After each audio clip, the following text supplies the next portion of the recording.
What up, Lowrider family? Here we are another day. On this fucking clip, it's gonna be how to install your Uniballs on your upper control arms or on your lower control arms. So we got the big dogs in the building. This is the 3/4 Uniball, the ones where you're gonna have to drill out your spindles. So let's jump right into it. On this cup right here, when you're gonna incorporate it on your upper control arm or your lower control arm, the facing position is crucial. All right. So with the Uniball, it's held in by the C clip. There's a groove inside of the cup, and the C clip drops in on there. On the upper control arm, you want the C clip facing up, and on your lower control arm, you want your cup upside down, and you want the C clip facing down toward the floor. On the procedure, when you guys burn it in, so for example, let's say it's gonna be burned in on the upper control arm. So you're just gonna wanna have just your cup. You're gonna wanna make sure that the section where the C-clip drops in at, wanna make sure that's facing up. Whether it's a hand-built fabricated arm or it's a reinforced arm, when you guys drop in your cup, how you wanna have this out is leveled flat.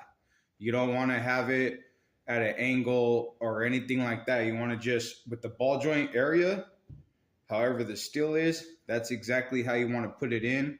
Leave about a 1/4 inch gap. That way you have room to bite onto it to weld all the way around. And then on the bottom side, same shit. That way burn as much as possible. As much as possible. After you weld it and cook it, this is chromoly. So what's gonna happen with the chromoly is this shit is gonna shrink up. And so before the next procedure, let that fucker cool all the way down. That way it makes your life a little bit easier. You know what I'm saying? So once the cup is welded in, what you guys are gonna need is a Dremel. You're gonna wanna use a good ass little bit. Go to your local welding shop, and hopefully y'all can see that. This is the style you want to use. You want a flat top like that. You do not want the pointed one. And you want to buy, it's going to be probably like $50, but you want to buy the cha-cha little Dremel. You know what I'm saying? Next, you're going to need needle nose pliers. But what I do, Lowrider family, on these ones, so they do have the tool where it could just clip these all pretty. But since these are big dogs, they don't necessarily clip nice and easy. So what I use is I get some needle nose pliers and I sharpen these hoes. Sharpen them for that way they could fit up in these holes to actually pinch it. This is gonna give you more leverage and it's more solid because these are actually a bitch to drop in the hole. You know what I'm saying? Anyways, once the cup is burned in, the chromoly, it's gonna shrink. You want this 100% to be cooled off. You don't want to burn it in and then immediately go to this stage. Burn it in 100%, make sure it's cold. And then next is going to be the procedure with the Dremel. So since the chromoly, it's going to shrink up, you're going to have to open it back up. But you want to be careful because the side where this C-clip is going to drop back in at, you don't want to take off too much because this is what's holding in your Uniball. And then at the bottom side, there's a lip. On that lip, you do not want to fuck with that at all. As far as when you get your Dremel in the hole, you want to get as close as you can to that bottom lip, but you do not want to take off that bottom machine lip. So that way, y'all can see this is top side where the C-clip drops in at. This is the bottom side, the machine side. So this is the side from the inside when you're dremeling. You don't want to fuck with this at all, because that's helping hold in that bearing. So the purpose is get your Dremel in here, you guys. Get it right in here. Keep it flat through the whole procedure. When it's in the control arm, you know what I'm saying, burned in.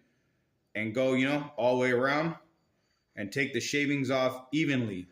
Same concept when you guys get out here. Hit it a couple times. Just keep on doing a fit up. A fit up is where you grab your bearing and you're trying it out because you don't want to overdo it. You just want to hit it, clean it out with like your air compressor, blow it out, all the little shavings out, and then try to drop your bearing in. Now the concept is once you get through that Dremel stage and you get it to where the bearing itself, the Uniball, the bearing, the Moog ball, once you get it to where it fits in nice and cherry, you want it to still be freed up. And this is where a lot of the people, they make a mistake when they're installing the big dog Uniballs is they try to hammer them in and all that shit, and that's what you don't want. You want this after the welding procedure, you just want it to drop right in, just nice and easy. On the Uniball itself, you want to make sure that this has movement. If this is all stiff and doesn't move, it's not going to work in our world. Once you go for like pancake the car, believe it or not, if this is all stiff like a rock, then the car is actually going to hold itself up. So the whole thing is this is a very important stage, but it's kind of a process of doing it because you got to do it a little bit, try out your Uniball, do it a little bit more, try out your Uniball. You don't want to overdo it. So the whole thing is with the mock-ups of it, keep trying it. But you want your Uniball to move freely like this. You do not want it to fucking be where you can't move it with literally just your fingers. So just to point that out there, Lowrider family, just remember on top side, you make sure your C-clip on the upper control arms, C-clip is pointing up. So the C-clip is in right here on top side. And then when it's the lower control arm, you want to make sure that where the C-clip drops in at on the lower control arm, you want it upside down. So you want the C-clip facing down toward the road. So I got a couple of sets of Uniballs, rolling out the door out of state. So I want to make sure that these homies understand the procedure of how it works. Another thing, when you guys drop in your C-clip, hopefully y'all can see it on this one. The C-clip on the two little pinching points, you guys put them off to the side. So because the Uniball, it's going to be banging. These ones are a couple years old, but you can see like where it bangs at, the high misalignment spacers. So bang, bang, back and forth. So just to put in on that clip side, go ahead and put it off to the side when you guys do it. It's the same concept on the lowers and uppers. That's how you want it. Put it off to the side and just make sure that when you drop it in, make sure you can see that it's seated into those grooves.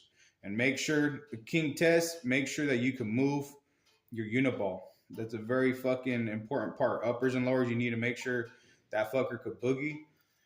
And then for your spindles, what you're going to want to utilize is you're going to want to use a fucking, not a cheap ass one, but an expensive fucking step bit.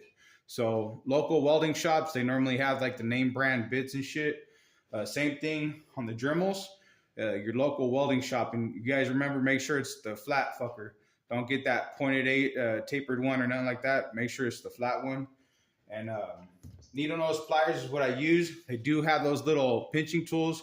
Every time I've utilized them, they break apart just because of how much tension these little C-clips they provide. So this is how I do it with actual fucking pliers.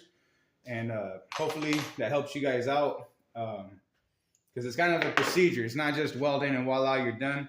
It is quite a bit of fucking work to actually get the Uniballs on the arms and to get through your spindles. The whole thing with spindles is how I do it on the step bits. It starts from like a 1/4 inch and then goes all the way up to 3/4. Clearly the spindle hole is a lot bigger than 1/4. But in general, that's what I utilize. I utilize one step bit per spindle when I do it. And your vise, if you guys don't have a vise, you're going to want to utilize a vise for this procedure. You know what I'm saying? If you have your upper control arm and say your vise is right here, you want to lock her in. That way it's nice and sturdy. That way when you're doing this procedure with your Dremel, you actually have something to hold that fucker, because you want to make sure that you're hitting that fucker nice and flat all the way around. That way it makes your life a lot easier for the install process of the actual Uniball. So hopefully that helps somebody out, you know what I'm saying? And hope everybody has a happy Easter and fucking back to it. Another little how-to, how to put in those Uniballs 3/4 inch, you know what I'm saying? The big dog shit. Hope everybody has a positive day, Lowrider family. Yeah.